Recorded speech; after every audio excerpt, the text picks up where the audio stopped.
See you on the flip side. Ah, fuck you! Oh god! What the fuck? What the fuck, okay?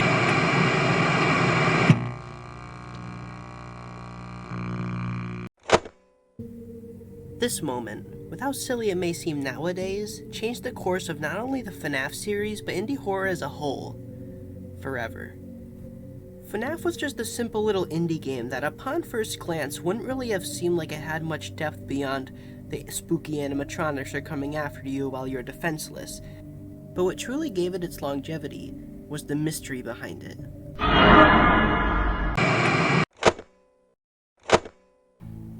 Markiplier, arguably the most popular horror Let's Player of all time, and is on the second episode of his playthrough of this month's new horror game.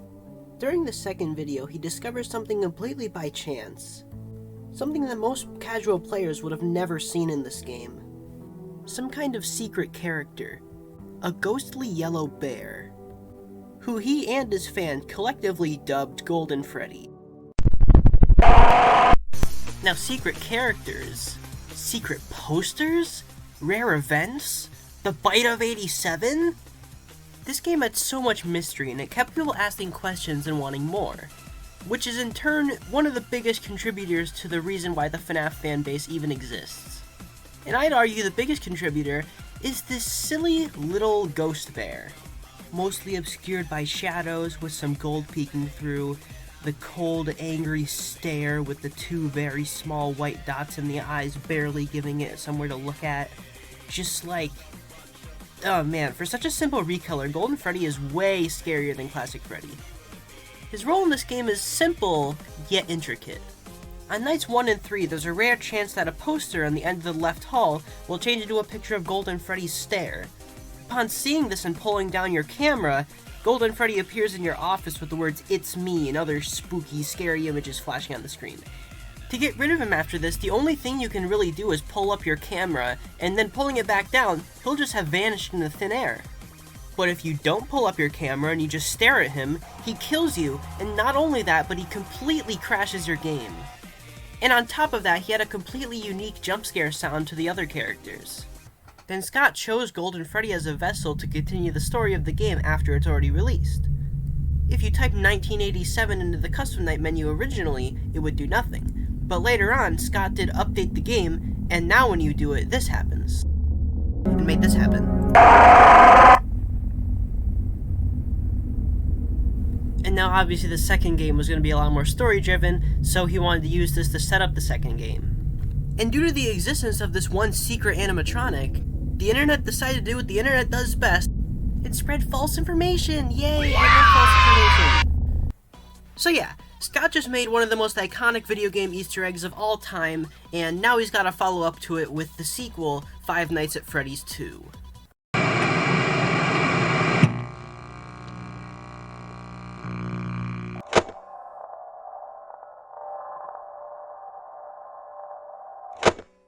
Now, FNaF 2 was all about chaos.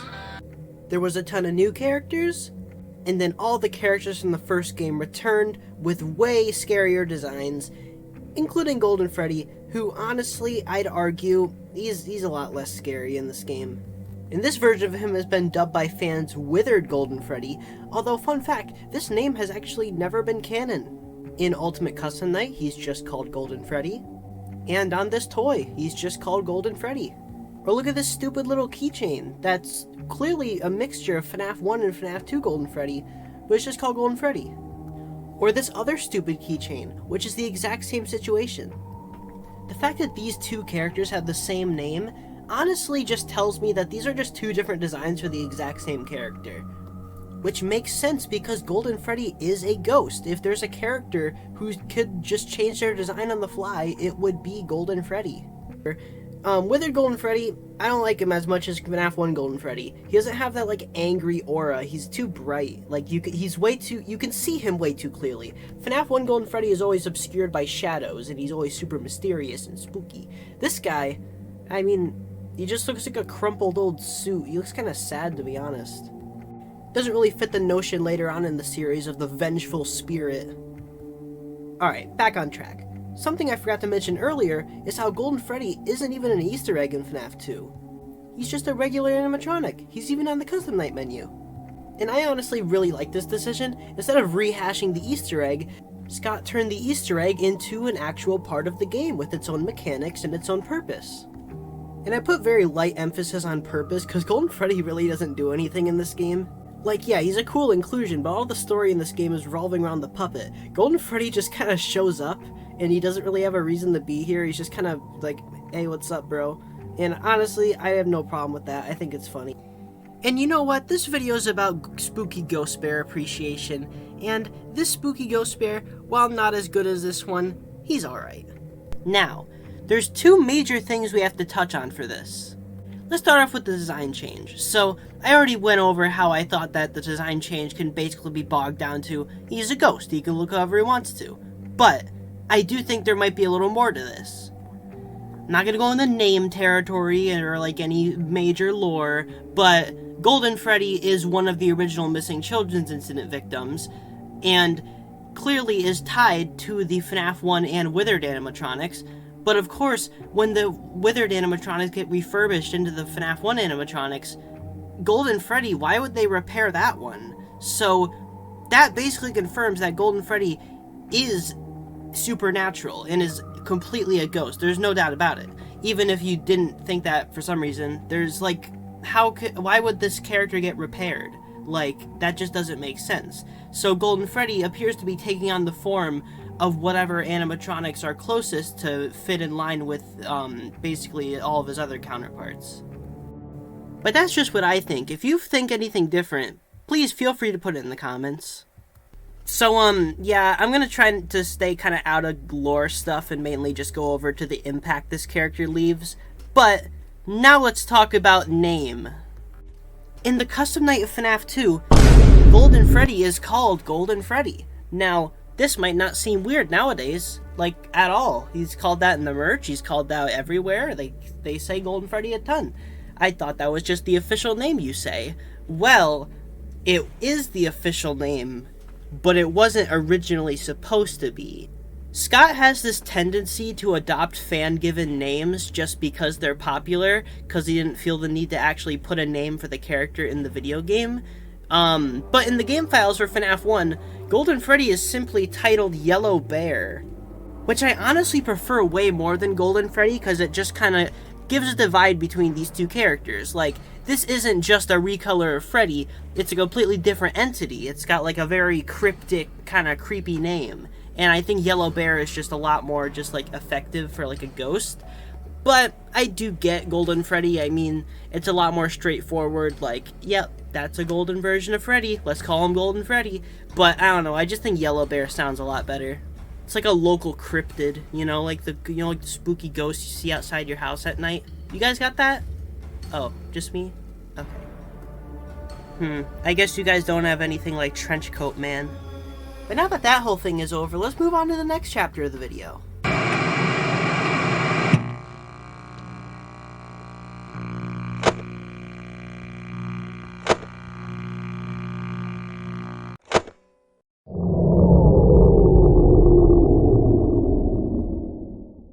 So, FNaF 3. This game is complicated for Golden Freddy. So the minigames is pretty cut and dry how it works, but in the actual game itself, the only really time we see Golden Freddy is Phantom Freddy, who has Golden Freddy's model, or Withered Golden Freddy to be specific, but I really don't think this means anything. It's Phantom. There's no ties to Golden Freddy, it's just Phantom Freddy, so I really don't see anything with this. But in the corner of your office, there's this really weird dude who just kind of sits there. And this, I do believe, is Golden Freddy in FNaF 3. Or at least some kind of manifestation of Golden Freddy. It's kind of unclear. Because if we look at this thing, it's like, it could be Shadow Freddy, but Shadow Freddy has glowing teeth and eyes. This one doesn't have that, so we'd assume it's Golden Freddy. But it's also kind of more of a brown color. But that could just be because it's supposed to be burnt looking, but at the same time, what is this? I don't know what it is. But it's probably not that important. So in the good ending of FNaF 3, we see all the spirits be set free, including Golden Freddy. But there's like no way this is canon, because like, the puppet is there too and also gets set free, and we know the puppet didn't get set free because of FNAF 6. So yeah, this minigame doesn't, happiest day doesn't mean too much, but I'll go over it anyway. So basically, the puppet and all the other spirits give Golden Freddy's the happiest day a big cake, and then he's satisfied, and then they all happy ever after. That's it basically. But even if the good ending is canon, the console remaster of FNAF 3 really says otherwise with the music choice for the good ending, because this music is menacing as hell. For some additional context, a lot of people don't know this, the original FNAF 3 ending theme was actually stock music. It was not actually something that was original to the game. And in the console remaster, there was original tracks replacing all of the stock music in the first 3 games, and this song was replaced by a much more menacing song, which is very interesting.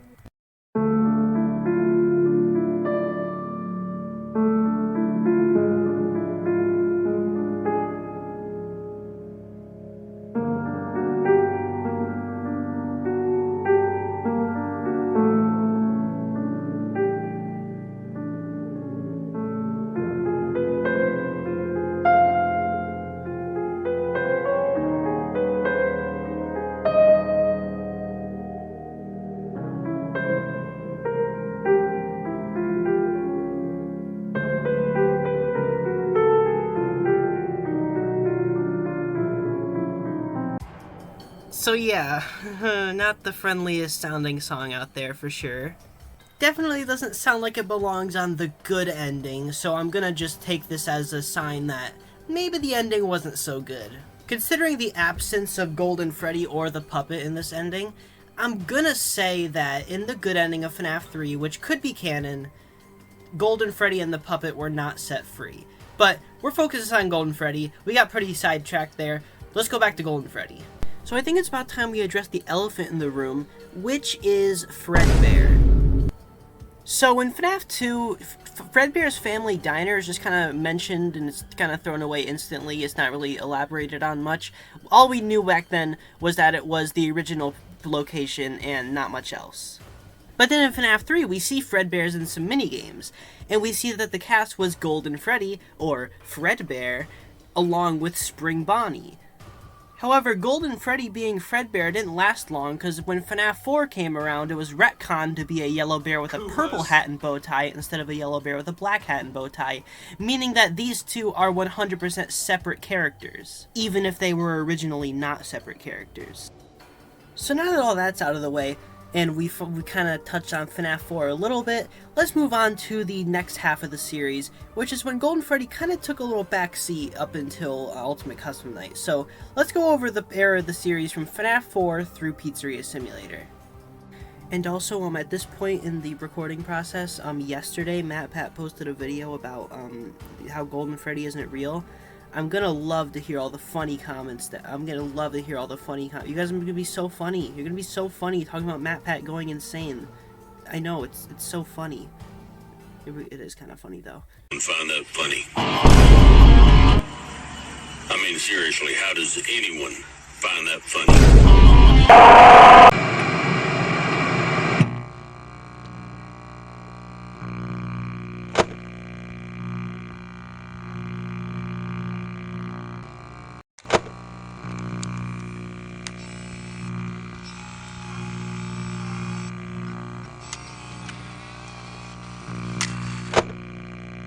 So, FNAF 4, let's talk about that, huh? So in this game, it was basically retcon that Golden Freddy and Fredbear were the same character. So Golden Freddy's just like some random ghost now, and Fredbear is his own thing. So in this game, they basically mainly focus on Fredbear, you know, the one with the purple hat and bow tie. So there's not really a lot Golden Freddy related to talk about with this game, so let's just move on from it. Because trust me, I do not want to get into the cryptic lore of FNAF 4. It is... I just don't like talking about it, to be honest.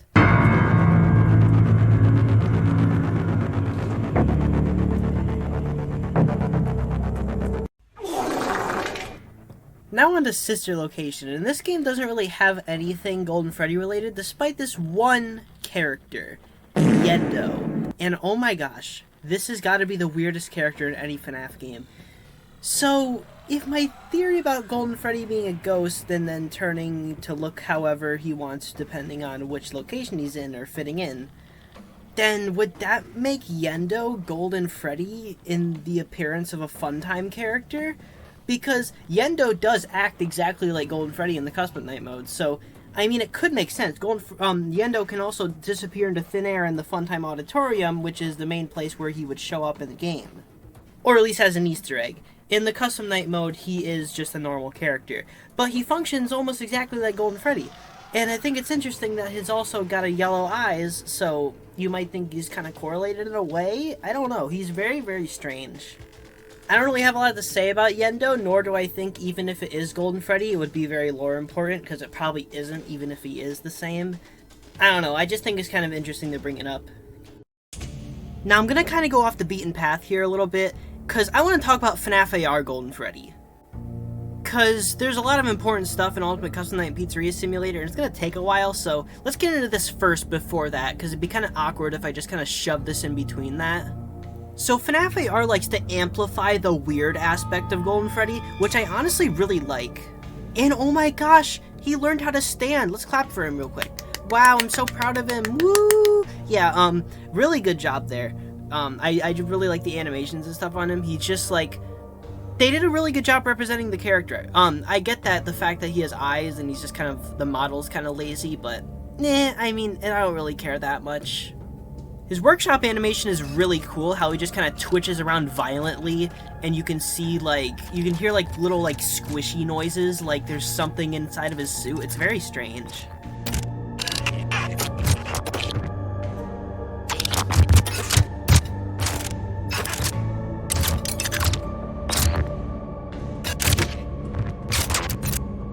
It's also got this really cool ambience with some really creepy laughter in it. It's cool.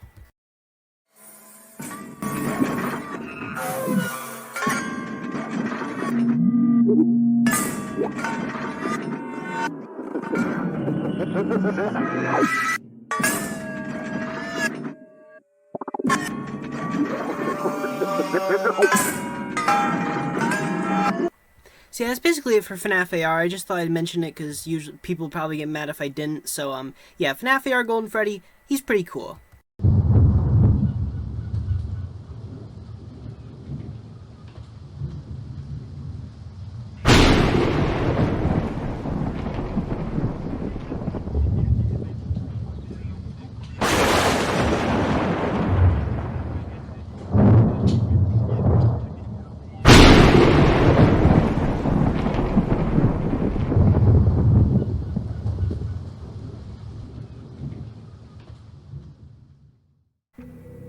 Now, for the playthrough of FNaF 6, Golden Freddy really isn't very important during the playthrough.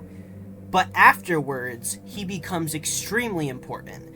Maybe saying, afterwards? Well, what happened after the fire? Well, I've explained this a few times in videos before, but I'm aiming for this video to be my definitive explanation of this event, because it's kind of complicated, but I think I've been able to line it out pretty well here, so let's get into it. Now, the book Five Nights at Freddy's The Ultimate Guide gives us some great insight on the fact that the Fazbear Fright story, The Man in Room 1280, is very directly attached to the actual canon lore. Of course, it is Fazbear Fright, so it loves to use stand-ins, like, for example, Cassidy is replaced by a kid named Andrew, and I don't know how I made through this whole video without mentioning Cassidy. Cassidy is the spirit inside of Golden Freddy, so, yeah, just kind of tuck that away. It's not really that important, but, like, that's the kid who is Golden Freddy. Our first bit in the guide that gives us a connection between the story and the game is this little panel where it shows the alleyway Easter egg of Scrap Trap. And here you can see it details that there's a poster in the background that appears to resemble the Hercules Hospital from The Man in Room 1280, which is very, very interesting, because later on, they straight up just say that the guy in the hospital is William Afton after the FNaF 6 fire.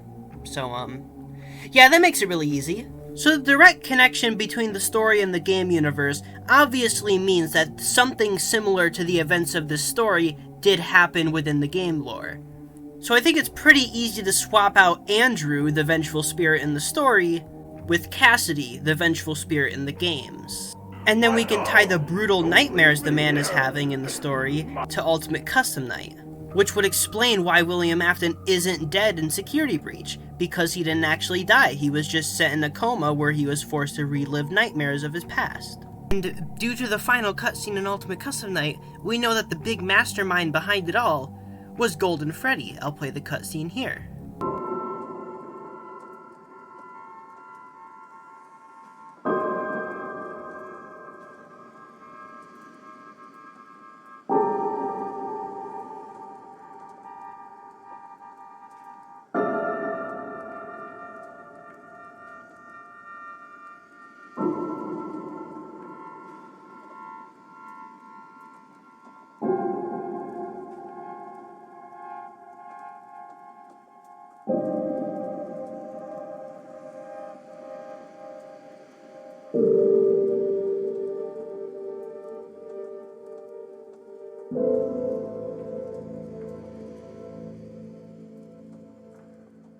It's a really cool cutscene.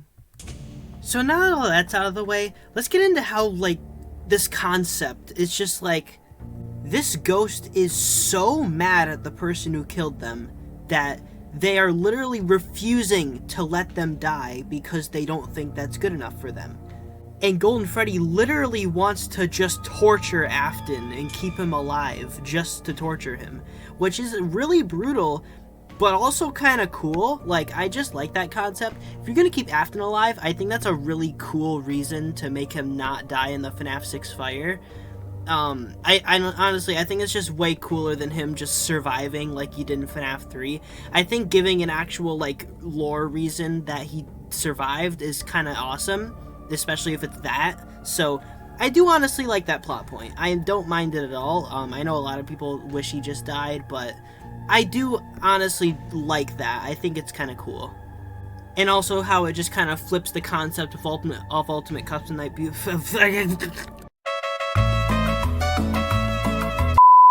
and how it just kind of flips the concept of Ultimate Custom Night being hell on its head, and instead it's Tacoma, which, you know, we weren't really expecting, but hey, that's neat.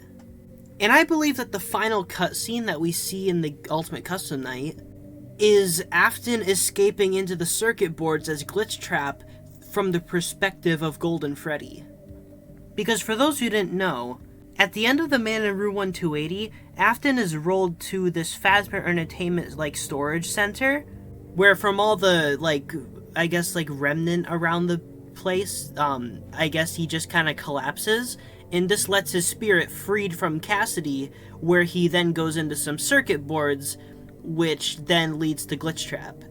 So yeah, pretty cool. I think that this cutscene of Golden Freddy, like, zooming out is definitely, like, supposed to be that from Golden Freddy's perspective and how Golden Freddy felt about that. So yeah, yay, FNaF lore makes sense, kind of, for once. Alright, now let's talk about the elephant in the room about Ultimate Custom Night. Fredbear. Scott went out of his way to make sure that Fredbear's model was different for the 2 seconds that you see him. And I think that's very telling that Golden Freddy and Fredbear are not the same in any way. If you had any doubts that they weren't the same, this should be your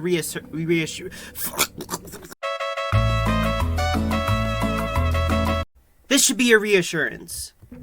And I know that Withered Golden Freddy, death coining him summons Fredbear, and I know that could mean something, but I just mean, like, the basic idea of Golden Freddy and Fredbear, they're not the same animatronic. That's basically the point I'm trying to get across.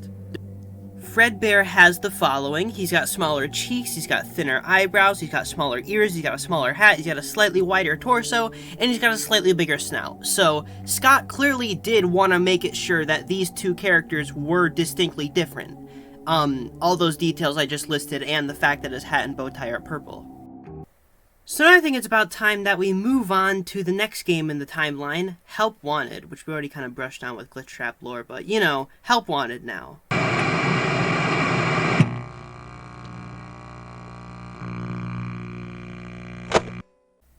Alright, so in this game, Golden Freddy doesn't really show up at all in the base game, but he does show up in the DLC, Curse of Dreadbear, but only once. So in the victory screen in Curse of Dreadbear, where you kind of get, get your little present, there are these 3 posters, one on the left, one on the right, and one behind you. And if all 3 of these posters are this clown poster from FNaF 6, weirdly, if you throw all the darts at the clowns, this happens to the room you're in. And this has been backed up by the Ultimate Guide, so this is an actual Easter egg that is in the game. It's just extremely rare, but it's me. And if you didn't know, it's me since the first game has been a phrase associated specifically with Golden Freddy. It's me is always a phrase that's kind of associated with the fact that Golden Freddy's haunting something. The biggest note to this is how it's kind of written all over the FNaF 1 location. And what this tells me is that Golden Freddy might have followed after Afton into the VR game after all. Cause why else would he be haunting this game? And this is later evidenced in...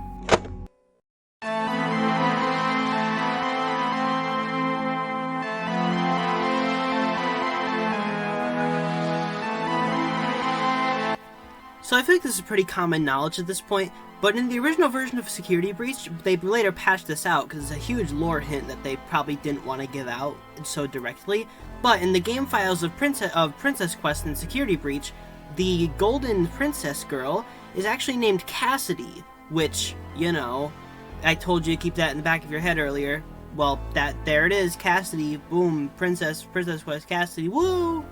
So what this tells me is that Afton and Golden Freddy both found their way into the VR game, and then eventually Golden Freddy made his way into the Princess Quest arcade games, which the entire premise of those is to defeat Afton. And you know, Cassidy, Golden Freddy, is Afton's biggest hater, and seeing Afton try to pass on his legacy to another, basically innocent victim, is probably gonna piss them off a little bit. So I think the princess trying to stop Afton being Golden Freddy makes a ton of sense, and the gold color just kind of like, yeah, it makes sense.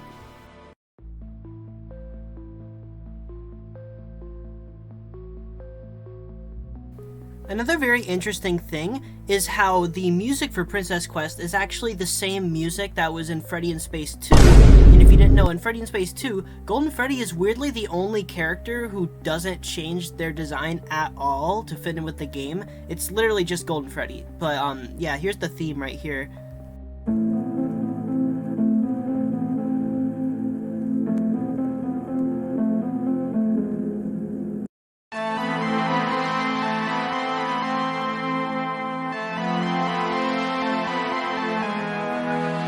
But back to the important stuff. So, now we're at the final game, so let's just... What's the big point I'm trying to make here? I think Golden Freddy has the potential to be one of the scariest and, like, coolest FNaF characters, but they just aren't utilizing him as much as they should. Just this, like, mysterious, hatred-filled ghost animatronic is just such a cool idea. Like, instead of making him bound to an arcade machine in Security Breach, imagine if you, like, as you're walking around the Pizzaplex throughout the game, there were multiple, like, sightings of Golden Freddy, and Gregory would notice him, and he'd be, like, just kind of, you know, a spooky ghost. And then you'd be asking about him. He would be, like, a second mystery next to Vanny. And then at the Afton ending, what if Golden Freddy took out Afton instead of the Blob? That would have been kind of sick. I don't know, just something simple like that. I feel like there's a lot of cool ways to use a character who is completely against the main antagonist, but also not on your side. I think there's a lot of potential to do cool things with that, but they aren't really doing anything with it. Like, yes, I do like Princess Quest, but I do feel like there could be better ways to use this character. 'Cause Golden Freddy isn't completely a good guy. He kills the innocent night guards. In The Man in Room 1280, he actually stabs a nurse with a syringe because she was trying to put down Afton, and that would obviously end Golden Freddy's, you know, nightmare torture realm for Afton. So Golden Freddy didn't want Afton to die, so Golden Freddy literally tried to like stab the nurse as a defense to keep Afton alive. So Golden Freddy's not entirely a good character. And I think that's really cool, giving a character that you'd think would be kind of sympathetic have some kind of a villainous undertone. Or doing bad things inherently, but having an understandable motive to do them. But of course in Security Breach they kind of threw away this angry Golden Freddy thing in exchange for Instead of Cassidy wanting to keep Afton alive and torture him, Cassidy just wants him dead to save Vanessa and not let him carry on his legacy. Which is cool and all, but I don't know, I just feel like it could be cooler.